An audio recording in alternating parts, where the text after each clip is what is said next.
శ్రీ గురుభ్యో నమః. ఇవాల్టి శీర్షిక కులదేవతకు ముడుపు. ఒకసారి మహాపెరియవ ఒక భక్తుడికి చెప్పిన పరిహారం.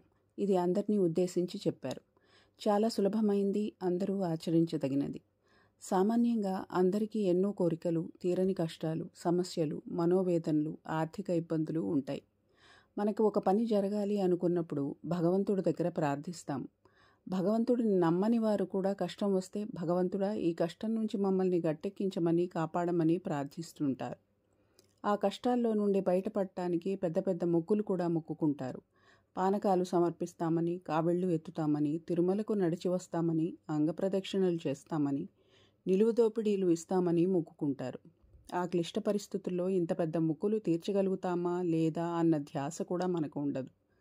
మనం కోరుకున్నది సక్రమంగా, నిర్విఘ్నంగా జరగాలని ఆశించడం సహజమే.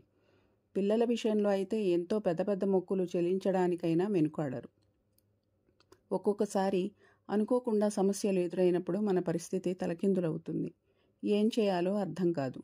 అటువంటి చిక్కు సమస్యల్లో ఇరుక్కున్నప్పుడు కులదైవాన్ని ఆశ్రయించాలని పెరియవ వాక్కు.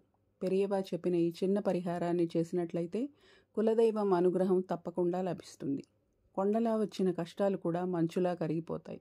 ఇది ఖచ్చితంగా తిరుగులేని శుభ ఫలితాన్ని ప్రసాదిస్తుంది. ముందుగా శుభ్రంగా కొత్తగా ఉన్న తెల్లటి వస్త్రాన్ని తీసుకోవాలి. ఆ వస్త్రాన్ని పసుపు నీటిలో తడిపి ఆరబెట్టాలి. తర్వాత వస్త్రంలో మన శక్తి కొద్దీ కానుకగా ₹1, ₹110, ₹51, ₹101 ఎవరి వస్తికి తగ్గట్లు వారు వేసి ముడుపు కట్టుకోవాలి. దాన్ని కులదైవం పటం దగ్గర కానీ, విగ్రహం దగ్గర కానీ పెట్టి ప్రార్థించాలి. ఆ తర్వాత మీకు తెలిసిన శ్లోకమో పాటో పాడి ప్రార్థించవచ్చు. ఏమీ చేత కాకపోతే మీ పరిస్థితి చెప్పుకొని కాపాడమని ప్రార్థించినా సరిపోతుంది. ఈ పరిహారం నేరుగా పసుపు రంగు బట్టల్లో చేయరాదు. కొత్త తెల్లటి వస్త్రాన్ని పసుపు నీటిలో తడిపి ఆరబెట్టి ఆ వస్త్రంలో మాత్రమే ముడుపు కట్టడం అన్నది చాలా విశేషం. ఈ ముడుపు కట్టి ప్రార్థన చేసిన కొన్ని రోజులకే సత్ఫలితాలు కలుగుతాయి. కోరికలు నెరవేరుతాయి. ఇందులో సందేహానికి చోట్లేదు. నమ్మకంతో ఈ పరిహారాన్ని అందరూ సులభంగా చేసుకోవచ్చు.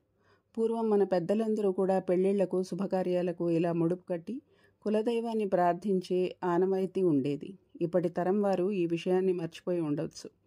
మన కోరికలు నెరవేరగానే ఎంత తొందరగా వీలైతే అంత తొందరగా ఆలస్యం చేయకుండా కులదైవం కొలువున్న ఆలయానికి వెళ్ళి ఆ పసుపు వస్త్రంలో కట్టిన కానుకను ముడి విప్పకుండా ముడుపును ఉన్నపళంగానే హుండీలో సమర్పించాలి. కులదైవానికి కృతజ్ఞతలు చెప్పడం మర్చిపోవద్దు. మమ్మల్ని, మా కుటుంబాన్ని, మా వంశాన్ని సర్వదా కాపాడమని ప్రార్థించాలి. కుటుంబంతో వెళ్ళి మొక్కు చెల్లించుకుంటే చాలా విశేషం. ఇబ్బందుల్లో ఉన్నవారు తప్పకుండా ప్రయత్నం చేయండి. జై జయ శంకర, హర హర శంకర.